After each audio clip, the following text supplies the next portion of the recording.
생활 속에서 가장 밀접하게 접하는 기기는 무엇일까요? 과거에는 TV와 라디오였다면 요즘은 휴대폰과 자동차가 아닐까 싶은데요.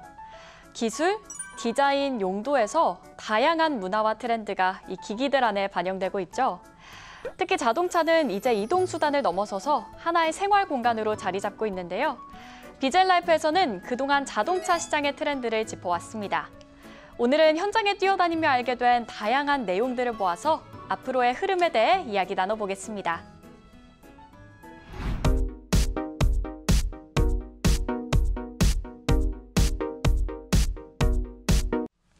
네, 오늘 여러 가지 이야기를 나눠볼 텐데요. 2021년 자동차 업계 현장을 뛰어다니시면서 느끼셨던 소감 한마디씩 부탁드립니다. 네, 먼저 기대 이상의 전기차가 정말 많이 나오면서 전기차 시대가 진짜 본격적으로 개막했구나. 또 코로나 시대를 겪으면서 자동차가 더 이상은 선택이 아닌 필수제가 됐구나. 필수 어떤 삶의 공간이 됐구나. 그런 생각이 좀 많이 들었습니다. 네, 저는 이제 내연기관 안녕, 저는 이거 안녕을 하고 싶어요. 예, 그게 한마디로 딱 표현하면 안녕인데 특히 이제 올해부터는 그 디젤 엔진을 개발 안 하기로 했어요. 그러면서 이제 전기차 보급의 원년뿐만 아니라 가솔린 내연기관의 안녕 마무리. 네, 이걸 말씀드리고 싶습니다. 네, 알겠습니다. 그러면 본격적으로 자동차 시장의 트렌드를 짚어보도록 하겠습니다. 2022년 새해 자동차는 어디로 향해 달려갈까요? 자동차 시장 이것이 핫 이슈, 총 몇 가지 이슈를 준비해봤는데요. 첫 번째 이슈부터 공개합니다. 바로 첫 번째 이슈는 자동차도 친환경 시대였습니다. 역시 친환경은 이제 어떤 산업에서도 피해갈 수 없는 이슈인 것 같은데 실제로 전기차, 수소차, 하이브리드차 많이 나오고 있잖아요. 자동차 업계에서 친환경이 중요한 이슈라는 게 현장에서 어느 정도로 실감이 되나요? 네, 일단은 그 유럽 같은 경우에서 이제 가장 먼저 이제 탄소 중립 그리고 이산화탄소 배출에 대한 그 압박 규제가 굉장히 심해졌습니다. 그러면서 이 노르웨이나 그리고 뭐 네덜란드 이런 나라들은 2025년부터 아예 전기차만 판매를 하겠다. 내연기관차는 더 이상 판매하지 않겠다라고 못을 박은 상태고요. 우리나라 같은 경우에는 2030년부터 제네시스 브랜드에서 전기차만 생산하겠다라고 이제 선언을 했습니다. 네. 굉장히 어려운 목표지만 그래도 이런 친환경, 그럼 탄소 중립 이 부분을 실행하기 위해서 실현하기 위해서 굉장히 노력을 하고 있다라고 볼 수 있을 것 같습니다. 그렇다면 실질적으로 각 자동차 기업마다 어떤 친환경 차량을 내놓고 있는지 궁금하고 각 차량들의 특징이나 주목받고 있는 점이 뭔지도 좀 알고 싶습니다. 네, 그렇습니다. 뭐 우리 또 MC님도 그렇고 자동차를 많이 또 타보셨잖아요. 그렇죠. 이 GMP가 뭔지 아시나요? 모르겠습니다. GMP. 우리 이거 자동차 많이 타보시면 아실 수도 있을 텐데 그 전기차 전용 플랫폼이에요. 현대자동차에서 직접 개발한 전기차 전용 플랫폼. 그래서 이 플랫폼 위에다가 여러 가지 형태의 자동차를 올리게 됩니다. 네. 그러면은 현대차에서 이제 출시가 됐던 아이오닉 5, 그리고 기아에서 출시가 됐던 EV6, 그리고 제네시스에서 출시했던 GV60 이런 차량들이 다 탄생이 되는 거거든요. 그래서 전기차 플랫폼을 바탕으로 이런 다양한 형태의 차들이 나왔다. 이게 굉장히 큰 특징이다라고 볼 수 있을 것 같아요. 네. 그렇다면 또 친환경 차량이 연료 전지, 인프라 구축 이렇게 다양한 이슈들을 동반하고 있는데 저희는 어떤 점을 중점적으로 보면 좋을까요? 아무래도 이제 정부 정책 쪽을 좀 집중해서 봐야겠죠. 이 시장을 그래서 이끌어가는 건 정부가 네. 어떻게 이제 생태계를 꾸려주느냐가 문제인데 일단 내년 예산을 이제 대폭 늘렸어요. 30% 늘려서 한 4,709억 원 정도 늘려서 전기차 어떤 주행속 그 거리를 한 600km 늘리고 수소차 같은 경우도 뭐 부품을 국산화한다든지 좀 더 보급 대수를 늘리기 위해서 이것저것 하겠다 뭐 많은 계획들을 내놨는데 일단은 뭐 그러한 어떤 방향성에 대해서는 굉장히 잘하고 있지만 아직까지 업계에서는 굉장히 부족하다는 게 실정이거든요. 관련돼서 전문 인력도 별로 없고 네. 국내 어떤 이 자동차 부품 회사들의 절반 이상은 아직도 전기차를 비롯한 이 미래 차 사업에 진출을 못하고 있는 게 현실이에요. 그래서 이 회사들을 어떻게든 뭐 살려서 전기차 생태계를 빠르게 전환을 하려면은 예산도 그렇고 인력도 그렇고 다방면에서 정부가 좀 더 파격적인 지원이 돼야 되지 않나 그렇게 보고 있습니다. 네, 알겠습니다. 그동안 자동차는 환경 문제의 주범이라는 오명도 받고 있었는데 앞으로는 전기와 수소, 태양광 그리고 새로운 연료를 통해서 환경과 발맞추는 산업군으로 재탄생될 거라고 기대가 됩니다. 그러면 바로 다음 이슈 한번 살펴볼게요. 다음 이슈는 세단보다 SUV, 자동차는 제2의 집이었는데요. 네. 실제로 우리나라에서 SUV 인기가 굉장히 높아지고 있고 말 그대로 달리는 집이다라는 말이 나올 정도인데 코로나의 영향 그리고 캠핑과 아웃도어 라이프가 인기를 얻으면서 SUV가 자연스럽게 각광을 받았거든요. 네. 현재 판매율이나 인기는 어느 정도인가요? 상위권을 형성하는 탑 모델들을 꼽자면은 뭐 소렌토나 팰리세이드, 투싼, GV70, 산타페 뭐 이 정도 꼽을 수 있는데 저는 사실 어떤 차량이 인기가 있다, 어떤 크기, 어떤 성능 이게 참 무의미한 것 같아요. 왜냐하면 SUV 자체가 다용도 다목적을 위한 차량이기 때문에 개인의 어떤 필요성, 어떤 차량 이용의 어떤 쓰임새를 가장 이제 중시해서 보기 때문에 이런 거는 그냥 뭐 과거처럼 뭐 몇만 대 더 팔려는 게 좀 의미가 없는 것 같고 저는 좀 주목해서 봐야 될 거는 국산 SUV가 어떻게 보면 SUV의 본고장이라서 미국 시장에서 굉장히 인기였다는 거거든요. 네. 상위권을 정말 독식할 정도로 소형, 중형, 대형 할 것 없이 이 말은 무엇이냐면은 그간의 SUV 하면은 투박하고 뭔가 거친 이미지였는데 국내 SUV 같은 경우는 굉장히 좀 세련미가 있고 그다음 우리는 기본으로 생각하는 어떤 그런 편의 사양들이 되게 기본 탑재가 되어 있어요. 맞아요. 그런 것들이 미국 시장에서 굉장히 호응을 얻으면서 거의 상위 탑 모델에 들어갔다는 거거든요. 이건 뭐 당분간 계속될 현상이기도 하는데 이런 부분을 봤을 때는 SUV에 우리나라가 좀 어떤 새로운 이정표를 썼다. 새로운 어떤 모델을 제시했다. 좀 이렇게 평가를 하고 싶습니다. 네, 알겠습니다. 그렇다면 SUV의 인기나 흐름 2022년 한 해 동안 어떨 거라고 좀 예상하시나요? 저는 이제 우리가 앞서 말씀하셨던 게 이제 전기차 그리고 이제 SUV를 얘기하잖아요. 2022년 단연 전기 SUV죠. 네. 네, 그래서 SUV가 기존에 우리가 알고 있던 그런 어떤 디젤 엔진이나 이런 내연기관에서 낼 수 있었던 그런 좀 그렁그렁한 그런 엔진음 그리고 이제 약간 투박한 모습 말씀하셨던 것처럼 그런 곳에서 이제 벗어나서 이제 조용하고 정숙하고 네. 거기다 이제 굉장히 이 공간감까지 살린 그리고 이제 어떤 실내의 어떤 그 승차감 이것도 굉장히 좋아진 그런 차량들이 더욱더 나올 것이다. 네, 볼 수 있습니다. 네, 알겠습니다. SUV가 실용성, 디자인 그 어느 것 하나 놓치지 않고 있는데요. 야외 활동을 즐기는 문화가 지속된다면 이 SUV의 인기는 쉽게 수그러들지 않을 것으로 보입니다. 바로 이어서 다음 이슈 살펴보도록 할게요. 다음 이슈는 알아서 운전한다 자율주행입니다. 네. 실제로 최근에 자율주행차 호출 서비스가 시범 운영이 됐고 맞아요. 또 올해부터는 서울에서 자율주행 택시가 유료로 또 운행을 시작한다고 하는데요. 시범 운영 결과가 어땠는지 궁금합니다. 상황은 어떤가요? 일단 그 무료 운행 이 시범을 지금 예약 접수를 받았는데 이게 사흘 만에 끝났어요. 그래서 지금 서울시가 이제 뭐 다음 달 뭐 늦어도 중순까지 이걸 네. 유료화로 해서 뭐 한 2,000원씩 받겠다 뭐 이렇게 하고 있다는데 그러니까 이 말은 우리는 이제 그 무료를 사용할 수 없다는 얘기죠. 안타깝네요. 네. 공짜로 탈 수 있었는데. 근데 생각보다 이 타신 분들의 그 반응은 괜찮아요. 뭐 별로 차이 없네.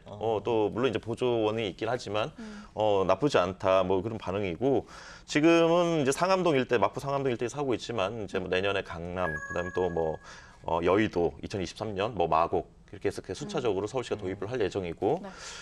무엇보다 이제 가장 이제 큰 거는 이거를 서울 전역으로 확대를 해서 서울에 일단 이런 상용차 중심으로 해가지고 자율주행을 좀 정착시키겠다 하는 게 이제 서울시 목표거든요. 큰 이슈가 없으면은 잘 진행이 될 것 같습니다. 네, 알겠습니다. 그렇다면 이 자율주행에 대한 개념도 한번 짚어봐야 할 것 같은데 네. 저희는 어떤 차를 자율주행차라고 부를 수 있는 건가요?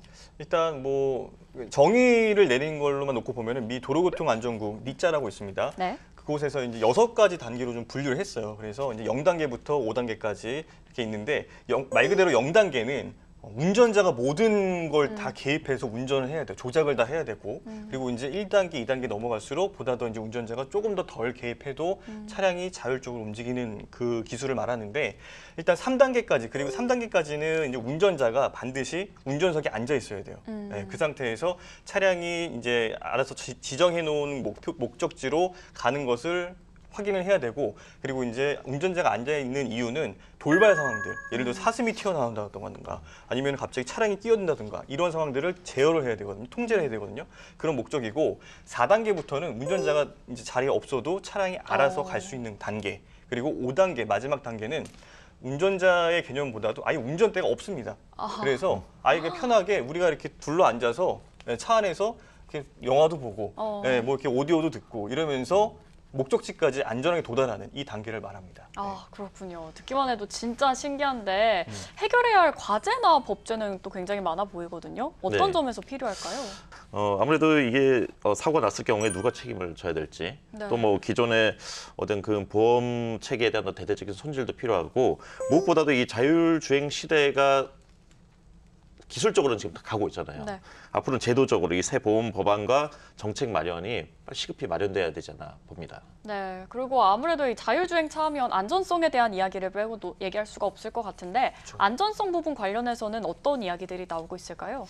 일단 자율주행의 가장 기본 이제 레이더 라이더 센서도 있지만 이제 통신과의 어떤 응답성이 굉장히 중요하거든요. 그래서 이제 통신 응답성은 내가 이제 개입 안 했는데 이게 응답성이 늦어버리면은 차량은 멈춰야 된다고 하는데 이 반응 속도 늦은 거예요. 그러면 이제 충돌의 우려도 있고 그래서 이 통신과의 응답성 이게 굉장히 중요하고 그리고 내비게이션 같이 이제 지도를 읽는 능력이 또 굉장히 중요합니다. 잘 알아서 그냥 길을 여러 가지 길을 변수들을 잘 찾아가야 되기 때문에 근데 우리나라 같은 경우는 약간 군사 제한 지역 이런 것도 있어서 이렇게 지도로 표시할 수 없는 지역들도 곳곳에 꽤 많이 있어요. 그래서 이런 것들은 그럼 과연 법제적으로 어떻게 풀어갈 것인지 이런 어려움들도 좀 해결해야 될 과제들도 남아 있습니다. 네. 네, 알겠습니다. 언젠가는 운전자가 자동차가 운전하는 걸 그냥 바라만 봐도 되는 시대가 오지 않을까 싶은데요. 자율주행 운영의 첫 해인 만큼 관심이 더 모아질 것으로 보입니다.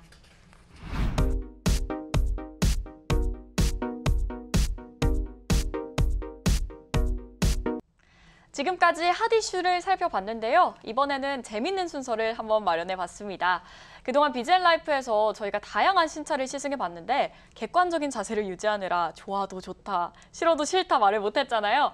지금만큼은 마음껏 취향을 드러낼 타이밍입니다. 저희가 마음에 드는 차량을 콕 짚어보는 시간 가져보겠습니다. 저희가 이제 좀 객관적인 사실을 한 방울 첨가하고 저희의 취향도 좀 첨가를 해서 속 시원히 밝혀볼까 하는데요. 과연 이 코너의 이름을 저희가 좀 정해봤는데 이름하여 자동차 MBTI 나라면 이 차를 선택한다 시간입니다.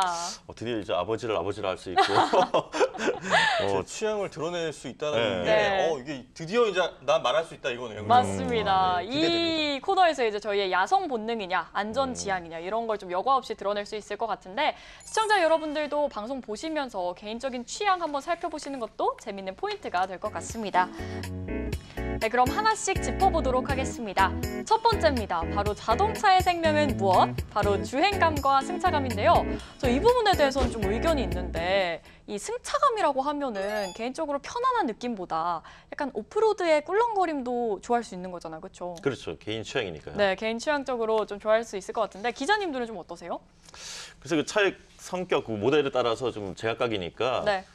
기대한 것보다 이 꿀렁거림도 더 즐기는 사람이라고 한다면 좋다 할 수 있는 거고 아니면 정말 이렇게 소프트하고 이렇게 편안한 어떤 승차감을 원하는 사람이면은 당연히 이 차가 어떻겠다 뭐 이렇게 얘기할 수 있는 거겠죠. 이 부분에 있어서 임 기자님의 좀 취향 저격이었던 차가 뭐가 있었을까요? 저는 이 부분은 우리 MC분이 옆에서 거의 이제 동승을 하셨고 저희는 이제 운전을 맞아요. 했잖아요. 운전자적 입장과 어떤 그 동승자의 입장은 좀 다를 것 같아요. 그래서 운전한 사람 입장에서는 당연히 주행감이죠. 네, 운전은 일단 재미가 있어야 되는데, 그렇죠. 네, 물론 승차감도 좋지만 운전을 해봤을 때 이게 어떤 코너를 돈다든지 아니면 좀 이렇게 치고 나가는 어떤 맛이랄지 네. 그런 게 있어야지 저는 주행 쪽에 한 표를 던지겠습니다. 송 기자님은요? 네, 저는 일단 가장 먼저 이 자동차 리뷰를 했던 차가 바로 H사의 그 아반땡이라는 차였어요. 네. 네, 그 차량과 같이 이제 그 R사의 XM땡이라는 차를 같이 두 개를 비교 리뷰를 했는데 그때 저는 이제 단지 그냥 디자인적으로 놓고 봤을 때는 그 R사의 그 XM땡을 더 선호했었는데 실제 타보니까 H사의 아반땡이 이거 승차감은 어떻게 준중형의 어떤 승차감이 아니라 중형 세단의 어떤 느낌들을 잘 묘사하고 있고 그리고 이제 어떤 주행감, 승차감 너무 좋았기 때문에 저는 그 차에 픽을 했습니다.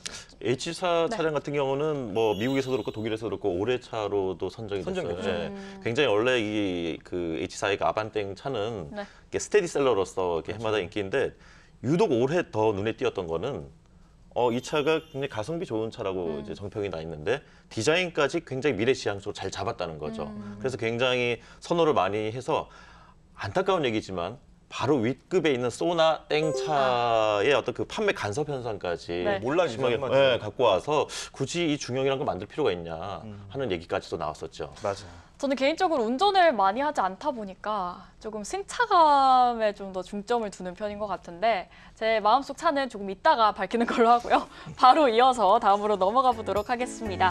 자동차 MBTI, 나라면 이 차를 선택한다. 두 번째 키워드는 바로 가성비 대 폼생폼사입니다. 야, 이거 어떻게 쉽지 않은 생각하시나요? 선택인데요, 진짜. 네. 폼생폼사. 저는 네. 폼생폼사 쪽으로 하겠습니다. 네. 송 기자님은요? 저는 뭐 제 삶 자체가 이제 가성비이기 때문에 네, 저는 가성비죠. 네. 아, 그렇군요. 저는 비용이 같다면 폼생폼사를 하고 비용적으로 조금 힘들다 한다면 가성비를 좀 선택하지 않을까 싶네요. 저희가 이게 요리조리 잘 이렇게 빠져나가시네요. 아직은 되게. 밝히지 네. 않겠습니다. 아, 네. 저는 이제 마지막에. 올해 제가 그 A사에 네. 예, 강원도 인제를 가서 A사의 차량들을 되게 다양한 차들을 타봤어요. 뭐 전기차, 내연기관차 이렇게 다 돌아가면서 심지어 그 최상위 스포츠카까지. 그래서 우리 그 아이언맨 차라고 유명한 차가 있어요. 네. 그죠? 예, 그 A사의 RS, 이트론, 이게 있는데, 예, 여기 이제 그 강원도 인제 스피디움을 한번 달려봤죠. 네. 정말 그 600마력이 넘는 어떤 힘에, 그다음에 제로백까지 한 3.3초 정도. 예, 전기차인데도 불구하고 굉장히 이거는 제가 지금 오 하고 있잖아요. 감탄스러우셨나 봐요. 너무 뭐랄까 역시 차는 이 치고 나가는 맛과 그다음에 뭐 보여지는 것도 굉장히 중요하겠지만요. 그쵸. 전기차가 과연 그 기존의 내연기관차처럼의 어떤 그 퍼포먼스를 낼 수 있을까? 굉장히 의구심이 들었는데 그 준하는 이상의 어떤 퍼포먼스를 내더라고요. 네. 실제 또 서킷을 달려보니까 평소에 일반 도로 주행에서 할 수 없었던 그런 체험들도 할 수 있었고 그래서 올해 많은 차들을 타보고 정말 많은 좋은 차들이 나왔지만 네. 그래도 단연 하나를 꼽자면은 제 경험에는 그 아이언맨 카를 꼽고 싶습니다. 아, 네, 알겠습니다. 이렇게 해서 저희의 성격과 취향이 좀 드러나는 시간이 실제로 되고 있네요. 그럼 이어서 다음 키워드 한번 살펴보겠습니다. 바로 기능은 거기서 거기, 유지비가 승부수인데요. 아무래도 이 말은 이 자동차 구입 전보다 후가 더 중요하다라는 의미인 것 같은데 어떻게 생각하시나요? 그렇죠. 아무래도 차는 처음에 구매를 할 때는 우리 그런 얘기 하잖아요. 보통은 뭐 아반땡 사러 갔다가 소나땡으로 넘어가고 그다음 그랜땡으로 넘어간다. 무슨 얘기를 그렇게 하는데 사실 차는 이제 차가 비싸서 못 산다는 것보다는 유지비가 굉장히 이제 든다. 그러면서 저는 이제 주목하고 싶은 게 올해 이제 예컨대 H사에서 나왔던 아이오닉. 왜냐면은 전기차 이러면 그냥 그동안은 주행거리, 뭐 충전 이런 아젠다만 계속 던졌었는데 이 전기차를 가지고 다양을 할 수 있다는 것을 보여줬거든요. SUV와 결합이 돼서. 그렇죠. 네. 그런 것을 보면은 실제 자동차를 이제 내가 소유를 함으로써 어떤 유지비에 있어서 굉장히 상쇄할 부분이 많다. 그런 면에서 굉장히 높은 점수를 주고 싶더라고요. 송 기자님은요? 자동차 뭐 어떤 차를 뭐 원했냐 이런 거를 말씀드린다기보다 저는 일단 연비, 전비 이 부분에 좀 주목을 해야 된다고 생각합니다. 그래서 연비하고 전비가 좀 높은 차는 뭐였지라고 좀 고민을 했는데 일단 그 개념을 좀 알아야 되잖아요, 우리가. 연비 같은 경우에는 일단 내연기관차, 디젤차나 어떤 가솔린 차에 그 1km 이제 기름을 1리터를 넣었을 때 몇 킬로미터 갈 수 있느냐 이걸 따져야 되고요. 그리고 이제 전비 같은 경우에는 1kWh당 몇 킬로미터 갈 수 있느냐 이걸 봐야 되는데 이런 면에서 놓고 봤을 때에는 이제 하이브리드 차량이 연비가 굉장히 좋은 차다라고 말씀을 드릴 수 있고요. 그리고 전비를 따져봤을 때에는 요즘에 전비가 한 4에서 한 4.5 킬로미터 per 킬로와트시 정도가 나오면 굉장히 잘 나온다라고 볼 수 있는데 이 기준을 충족하는 차가 그렇게 많지는 않습니다. 근데 요즘에 나온 그런 EGMP 시스템 같은 그런 전기차 그 전용 플랫폼을 장착한 차량들은 대부분 4km대가 넘어요. 그래서 그런 장착한 차량들, 뭐 EV6도 있었고, 아까 아이오닉5도 있었고, 뭐 GV60도 있었고, 이런 차량들은 기본적으로 전비가 다 좋았다라고 말씀을 또 드릴 수 있을 것 같아요. 네, 알겠습니다. 저는 좀 구입 후가 중요하지 않을까 생각이 들긴 하는데 사실 차를 오래 타야 되잖아요. 근데 그 이후에 유지비가 많이 들게 되면은 조금 힘들지 않을까 싶은 생각이 들더라고요. 그렇죠. 한번 구매를 하면은 쉽게 바꿀 수 있는 게 아니니까. 네, 맞습니다. 이렇게 해서 저희가 많은 차량과 또 숨어있는 취향에 대해서 이야기를 나눠봤는데요. 이제는 진짜 하나를 골라야 할 시간이 다가왔습니다. 우리가 최종적으로 마음에 안착한 그 차량이 무엇일지 한번 밝혀보도록 하겠습니다. 바로 내 마음속 자동차는 너야! 너! 한번 해주시죠. 네. 뭘까요? 정말 좋은 차들 많이 나왔습니다. 네. 괜히 섭섭하지 않으시길 바라겠고요. 그럼에도 불구하고 저는 이제 제 경험으로 올해 네. 꼽고 싶은 차는 근데 A사의 전기차 아이언맨 카를 느껴졌어요. 아까 말씀하시는데 굉장히 빠져 눈빛이 계시더라고요. 반짝반짝 하시더라고요. 송 기자님은요? 그 이유도 좀 궁금한데요. 네. 왜 그럴까요? 요새 전문 용어로 뽀대 나잖아요. 그렇죠. 사실 네. 비주얼적인 게 중요하니까요. 네, 멋있죠. 네, 네. 맞습니다. 저 같은 경우에는 G 브랜드의 GV6땡 이름을 다 말한 거 아닌가 싶은데 네, GV6땡을 타봤는데 이 차량은 네. 정말 제가 원하는 모든 게 다 들어있어서 처음에 봤을 때는 이게 나왔을 때 이미지만 봤을 때는 이거 마치 개구리 닮아가지고 청개구리다라는 그런 얘기들이 되게 많았거든요. 근데 실제로 보니까 볼매였어요. 볼수록 매력이 넘치고, 볼매. 네 그리고 실제 타보면 더 매력이 더 느껴졌는데요. 이제 주행감도 물론 승차감도 좋았지만 밟으면 받는 대로 정말 잘 나가는 거. 제로백이 4초대입니다. 4.0초. 굉장히 빠른 스포츠카에 준하는 수준의 어떤 그 성능도 가지고 있고 그러면서 제 선택은 GV6땡이었습니다. 아이언맨 카를 타면요. 네. 제가 아이언맨이 될 것 같아요. 별로 안 좋은데요. 두 분 다 굉장히 빠른 차를 좀 선택을 해주셨는데 네. 제 개인적인 원픽은 H사의 전기차입니다. 아이오 네, 맞는데요. 예전에 저희 거기서 이렇게 컵라면 먹었잖아요. 맞아요. 네. 너무 마음에 들기도 했고 라면 먹은 게 좋았던 거 아니에요, 이거 혹시? 승차감이 또 굉장히 고요하고 또 이제는 말씀해 주신 것처럼 내연기관 차량보다는 전기차로 넘어갈 시점이잖아요. 맞아요. 그런 만큼 저는 굉장히 마음에 들었던 차가 H사의 전기차. 그러고 보니까 저희 셋 다 전기차를 꼽았네요. 그렇네요. 아무래도 이제 시대에 발맞춰서 저희가 어느 선택을 하지 않았나 싶습니다. 순간부터인가 전기차가 우리 안에 왔고 또 그만큼 그런 차량들이 나오고 있다는 게 아닐까 싶네요. 맞습니다. 네, 맞습니다. 과연 여러분의 마음속 자동차는 어떤 거였을까요? 신차를 구입하거나 혹은 자동차를 바꿀 생각이 있으신 분들은 오늘 나온 키워드들 잘 고려하셔서 개인적으로 본인에게 잘 맞는 차량 고르시길 바랍니다.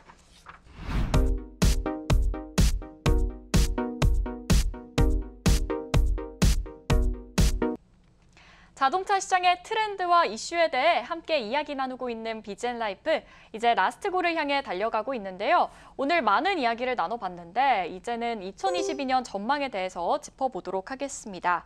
올해 자동차 시장에서 가장 주목해봐야 할 이슈는 무엇일까요? 뭐니 해도 전기차, 우리 계속해서 얘기하고 있지만 네. 전기차 비롯한 이 친환경차 생산 체제를 누가 빨리 구축하고 얼마나 그 소비자의 그 니즈에 부합한 모델들을 빨리빨리 내놓을 수 있느냐. 예컨대 뭐 내년 H사 같은 경우에 이런 내연기관 차보다 전기차 출시가 더 많아요. 아무래도 많은 회사들이 또 그런 분위기인데 그렇게 해서 이 전기차 시장의 이 롤러코스터를 빨리 누가 탈 수 있느냐에 따라서 앞으로 자동차 시장에서의 패러다임을 선점할 수 있느냐가 갈릴 것 같습니다. 네, 알겠습니다. 그렇다면 앞으로 자동차 시장에서 관심을 갖게 될 기술로는 뭐가 있을까요? 아까 전에도 좀 짚어드렸지만 이제 자율주행 기술이 조금 더 이제 꽃을 피우는 그런 한 해가 될 거다라는 좀 생각을 하게 됐고요. 그러면서 이제 자율주행이 좀 활발해지면 자연스럽게 그 안에서 이제 이동 중에서 할 수 있는 그런 자연스러운 편의 장비들 이런 것들이 보다 더 이제 주목을 받게 될 텐데 오디오라든가 또는 뭐 엔터테인먼트 기술들을 좀 구현할 수 있는 그 디스플레이들 이런 것들 그리고 이제 보다 더 이제 좀 쾌적한 환경에서 주행을 할 수 있는 뭐 공기청정기라든가 아니면은 뭐 안마 시트 뭐 이런 것들도 굉장히 좀 주목해볼 부분이고요. 앞으로는 차가 이제 단순한 그런 이동 수단이 아니라 어떤 제2의 집 또는 제2의 내 방으로 느껴질 만한 그런 기술들이 대거 접목이 될 거다라고 예측이 되고 있습니다. 네, 알겠습니다. 끝으로 자동차 시장에 대한 두 기자님의 한마디씩 듣고 마무리하도록 하겠습니다. 네, 최근에 부동산, 뭐 집에 대해서 굉장히 네. 말들 많았잖아요. 근데 우리 흔히 이제 어르신들이 얘기하기에 차보단 집이 우선이다고 얘기를 했는데 앞으로는 집보다 차가 될 것 같아요. 차박도 있으니까요. 네. 그래서 앞으로 자동차 시장은 우리가 아까도 얘기했지만 뭐 생활 공간 반경이 더 넓어짐도 있지만 또 뭐 달리는 집이라고 표현했잖아요. 그러니까 자동차라는 것이 이제 SUV도 하나의 그냥 우리는 그동안 차의 하나의 한 품종 같은 개념으로 얘기를 했지만 이미 시대가 그렇게 가고 있다는 거. 자동차가 더 이상은 그냥 이동 수단이 아니고 나의 하나의 공간으로서의 역할인데 굉장히 더 다양한 어떤 목적과 용도로 이제 갈 거라는 거. 그런 어떤 요소들을 찾아가는 재미를 느껴볼 수 있는 그런 한 해가 아닐까 싶습니다. 네. 저는 이제 자동차 같은 경우에는 좀 다양하게 좀 이렇게 좀 접목되는 다양한 기술들이 접목되는 그런 시기를 맞고 있는데 중요한 거는 이제 그러면서 이제 가격적인 부분 우리가 고민을 안 할 수가 없어요. 차값이 전기차로 넘어가면서 많이 높아졌거든요. 네. 근데 이 가격적인 부분을 좀 해소할 수 있는 그런 고민들을 우리가 해야 될 시기이고 그리고 보다 더 다양한 차종, 경차부터 뭐 크기가 큰 SUV까지 나올 수 있는 그런 시기가 됐기 때문에 그런 부분들에 대한 고민들도 우리가 함께 해봐야 되지 않겠나라는 생각을 했습니다. 2022년 글로벌 자동차 시장에 대한 전망은 밝은 것으로 나타났는데요. 세계 자동차 판매량이 5.9% 증가할 거란 전망이 나왔습니다. 자동차가 문화와 생활을 어떻게 흡수해서 나아갈지 기대가 되는 한 해입니다. 오늘 함께 이야기 나눠서 즐거웠습니다. 네, 맞습니다. 감사합니다.